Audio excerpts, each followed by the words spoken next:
Alrighty guys, today we're going to be talking all about Insta360's brand spanking new camera, the X3. Not the 1X3. Now I say it specifically like that for a very good reason, showing you guys their past cameras. This was their first version. A great camera back in the day, right? Still is compared to this camera. We'll get to that in a second, but this is the Insta360 1X number one, right? This is, once again, another great camera, even today. The 1X2 by Insta360, and this one is just called the X3. Once again, just drop the 1 and call it X3. All right, I'm being a little bit frisky there, but all right. I also want to talk about this camera, which we did a review about when it first came out, the 1-inch version of, well, it's a 360 camera. 1-inch, what's it called? 1-inch 360 edition. I had to quickly look at that. And of course, they do have the Insta360 1R or the 1RS. Now, I do have the I have the original 1R in my studio. I have some knowledge when it comes to 360. I've used this camera for a number of years now, probably 2 years now. That's my little 360 lens mod mount. Please don't scratch the lens, G-Man, please don't scratch it. But I've also used Insta360 1X2, and I have used the GoPro Fusion. So I do have some experience with these cameras, and I think they're great products. Having said that, when I'm travel vlogging on this channel right now, my almost 25,000 Tallboy Gareth channel, I do like to use cameras and frame my subjects first while making a vlog. It is cool, it is very cool to make a 360 video.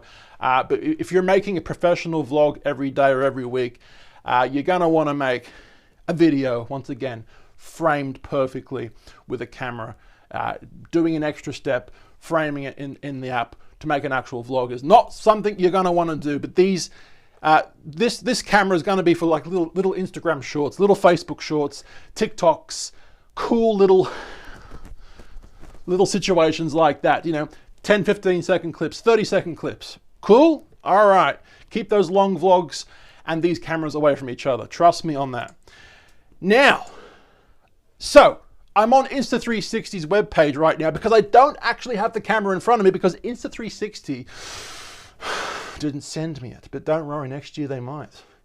You never know. Going back to the camera, we're going back to the camera and the website.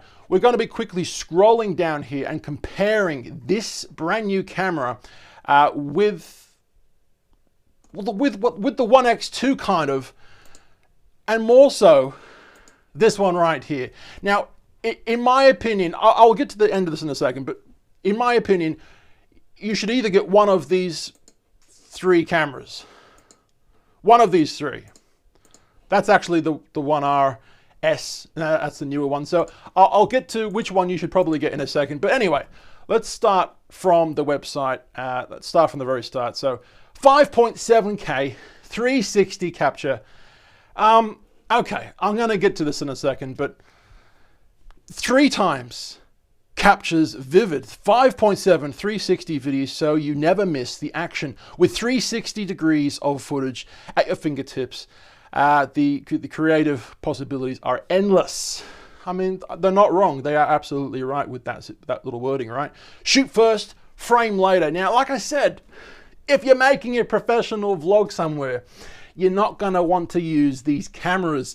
The amount of time it would take you to not only edit your vlog, put the music in, edit to the music, but then also reframe your videos either on the phone app or within the actual computer studio app.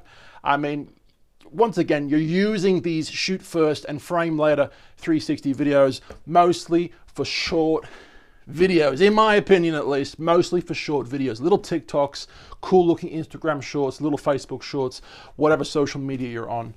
That's what you're going to use this camera for, right? Quickly scrolling down a bit more, and this is something I want to talk about. This new sensor, which is honestly a good thing. If you guys know me, I talk about cameras a lot in this studio. If you haven't already, give us a subscribe. But one thing I do say, when a new camera comes out, if it has a larger sensor, yes! I mean, wow. Wow. Larger sensors equal, most of the time, better quality, less noise in low light situations. You're allowing a lot more light to come into your camera. And I just realized my teleprompter isn't sliding backwards and forwards. I'm just going to quickly turn it on right now. That's very strange. That hardly ever happens. There you go. We're moving right now. We're moving. So having a bigger sensor allows more light to come in, better picture quality. I have a teleprompter on a slider that goes backwards and forwards. I just turned it back on. All right, so the X3, which is the brand new one we're talking about, this one right here, well, I mean, it has a larger sensor, 1/2 inch, which is awesome. 48 megapixel sensors, packed, 2 of them obviously, one for each lens, right? It packs in more pixels for greater clarity and detail, even in low light. I'm just going to say it right now. If you really want a 360 camera for low light, this new X3, I don't know why I keep doing that. It's good, better than the X2 and better than the One X1, right?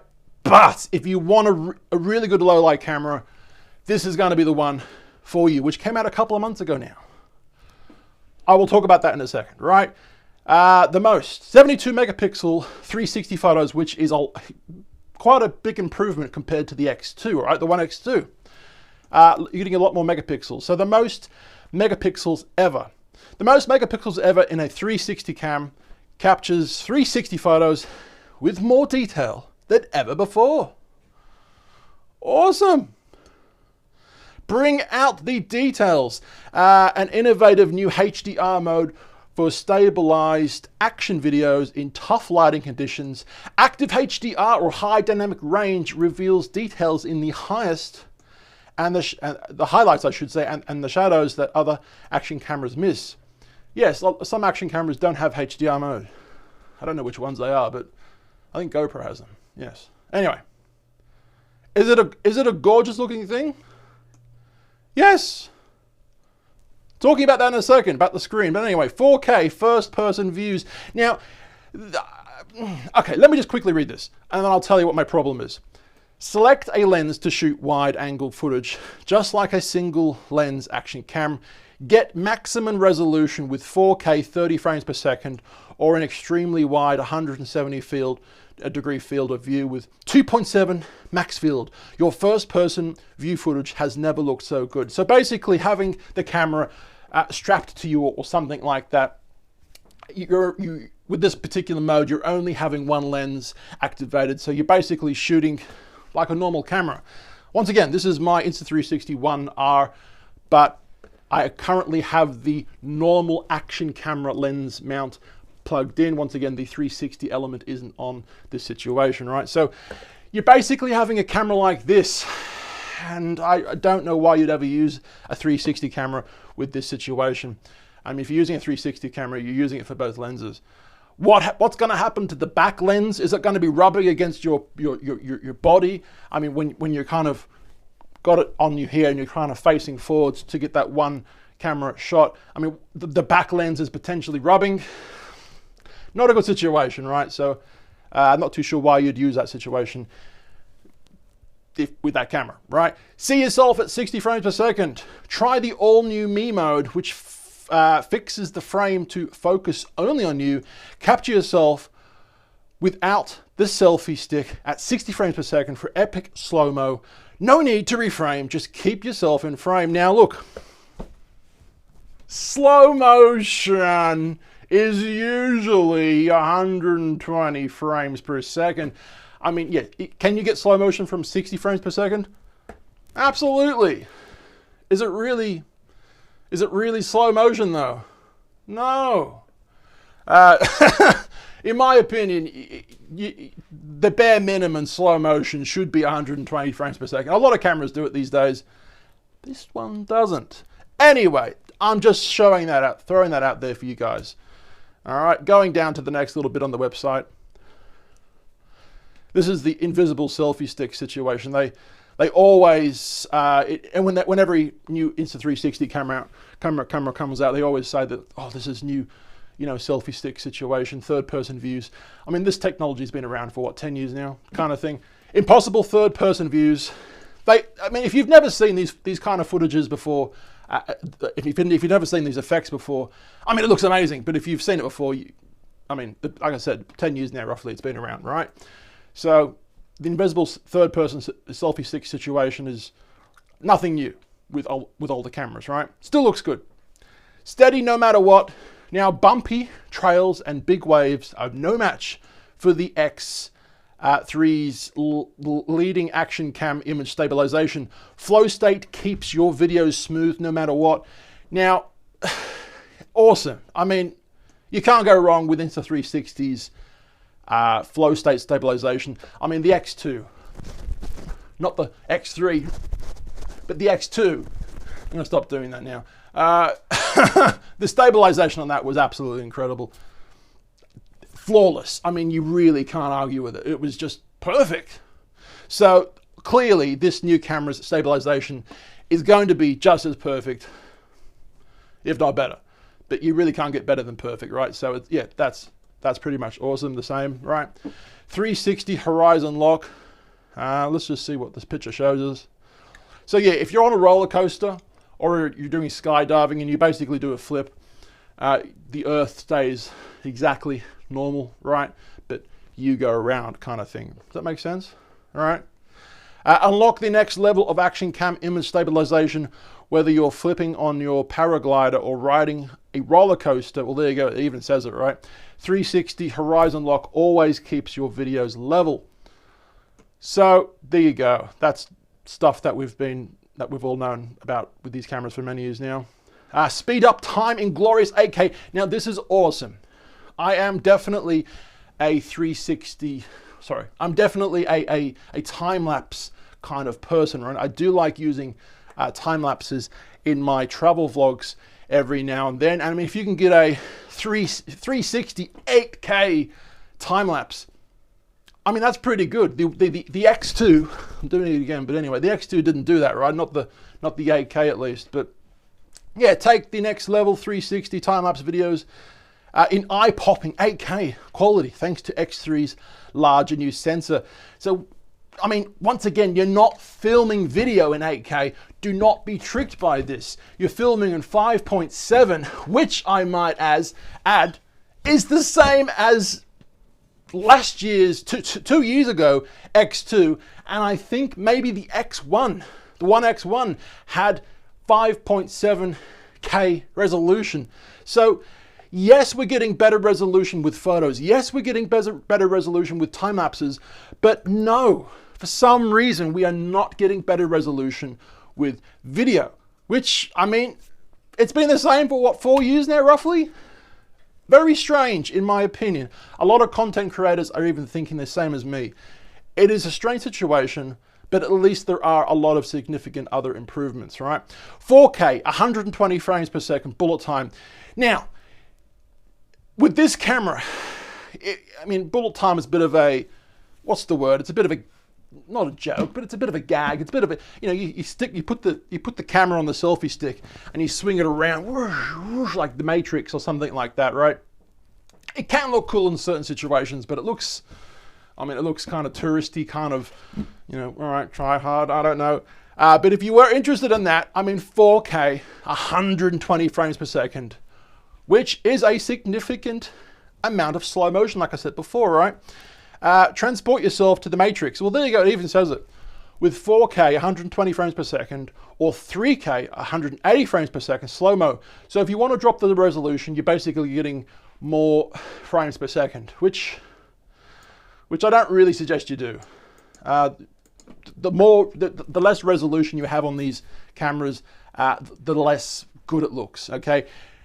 Trust me, you put these videos on a big TV, it just doesn't look very good.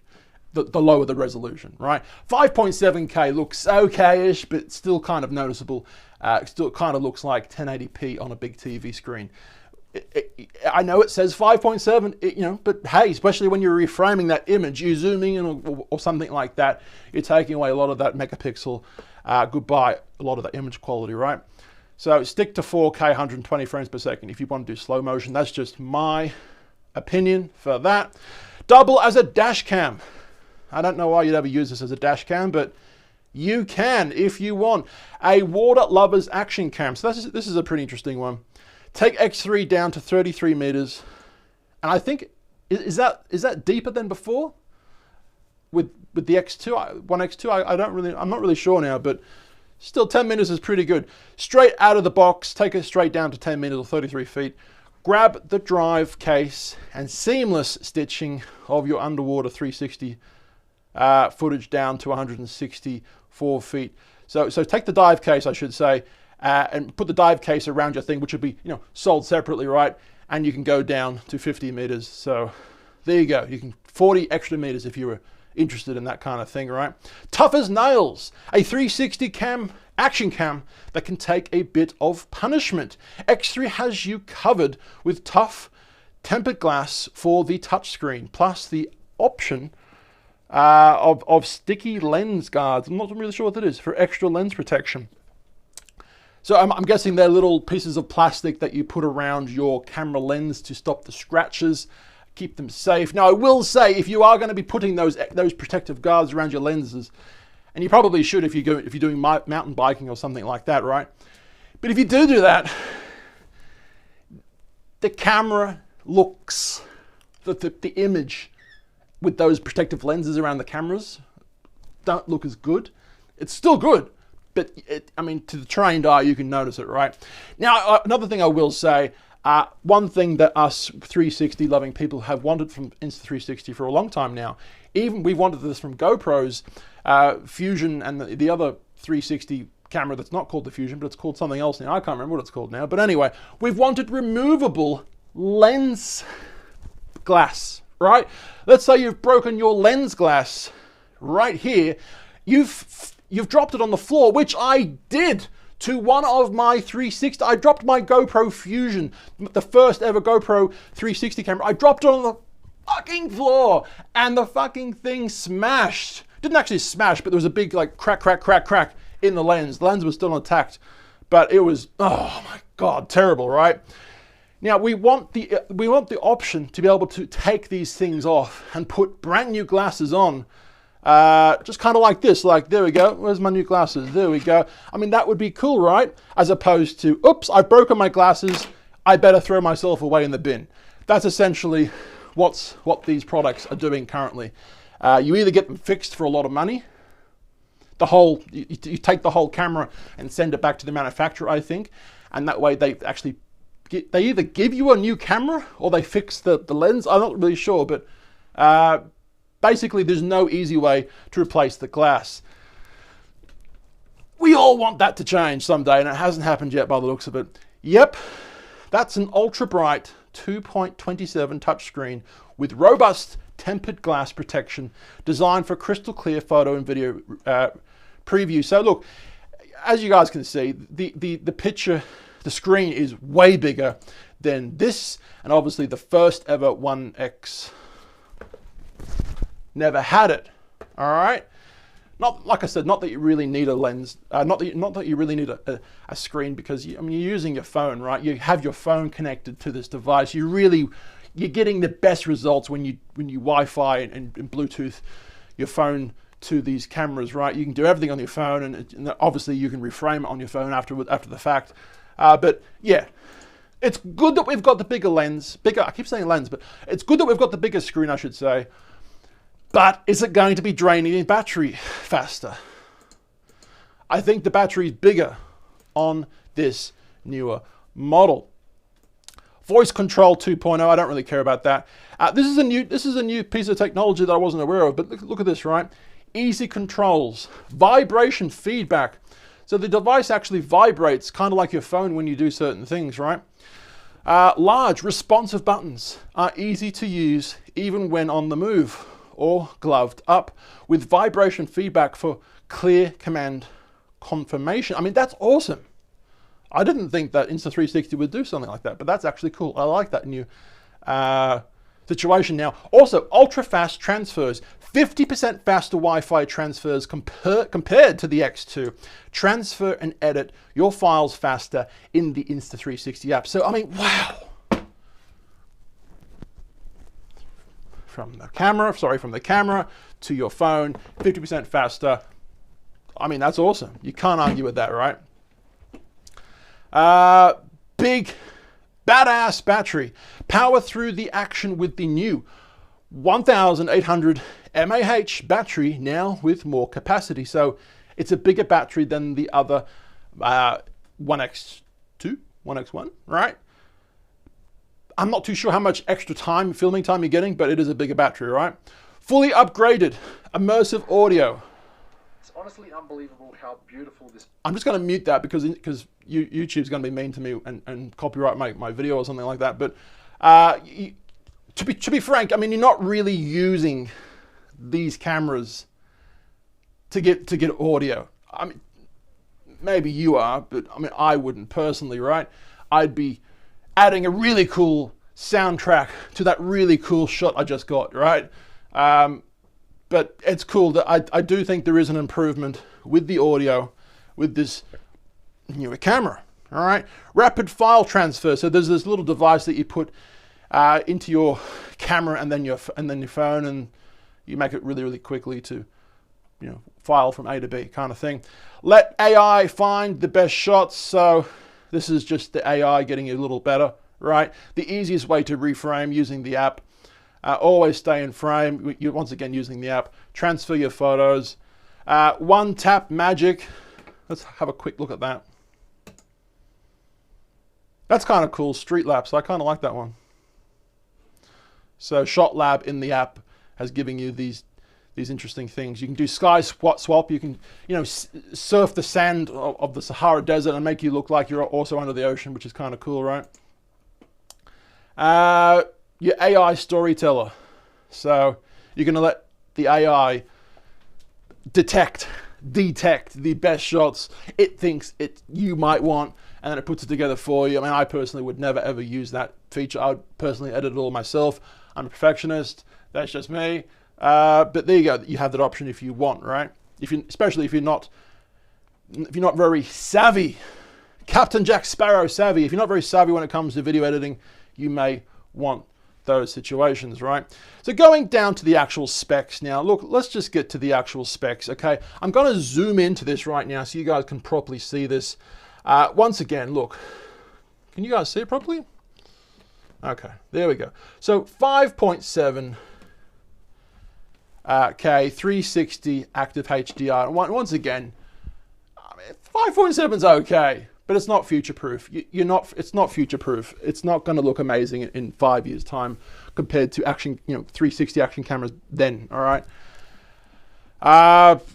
They could have improved 6K. Now look, if you're going to be getting this camera, which I suggest, if you haven't got a 360 camera yet, I mean, they're all different, but in my opinion, I would want you guys to get this one, which is the 1-inch edition.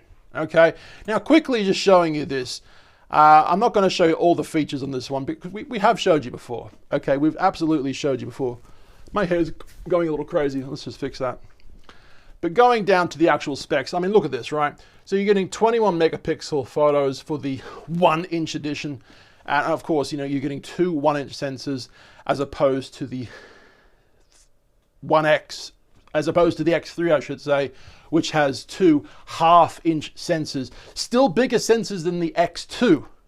Still bigger sensors than the previous version. But you're going to get much better low light with this camera. The 1-inch edition, right? So dual 1-inch sensors as opposed to dual half-inch sensors. 5.7K for the X3 compared to 6K for the 1-inch edition. Now, I mean, it's not a big improvement. 5.7 360 video compared to 6K, which is what? 0.3 of a K? 0.3 of a K difference. But I mean, every little bit counts, right?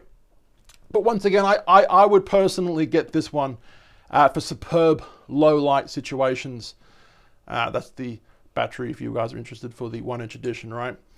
But yeah, superb. I mean, they're right, superb low light quality, video quality, right? Compared to this one, which still, once again, would be better video quality for low light than the X2, but obviously is nowhere as good as the X3. Now, if you did want to go down this path, which is what we've showed you before with this camera, this is the 1R right here, but they do have a newer model, which once again is the 1RS, right? With this model, you're basically getting a GoPro and a 360 camera all in one, and these cameras, they're basically modular and you can just take them apart and do stuff like that, right? So if you're looking for a GoPro and a 360 camera, you know, kind of thing, then maybe go down this route. But if you're looking for a really good consumer 360 camera, I would personally get this one. But if you are into the 1X, 1X2, 1X3 situation, then it's still a great camera. But if you do already have the 1X2, I mean, it's probably not worth an upgrade. If you've got the money, obviously buy it. But it's, in my opinion, you're still getting, it's really not worth the upgrade. You're still getting the same 5.7K video. I mean, what's the point? Unless, of course, you're really into, you know, 8K time-lapse, then hey, then go and do it. I hope you guys like this video. We're making 4 videos or more a week, Monday, Tuesday, Thursday, Friday on this channel. Channel 2. We also are once again on channel 1. We make travel films.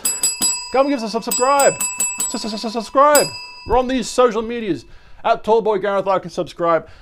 I've been told. My name's Gareth, and hopefully Insta360 will be giving me a new camera to actually review next time. I would love you guys to do that. There's a sound effect here somewhere. I don't know. There we go. See ya.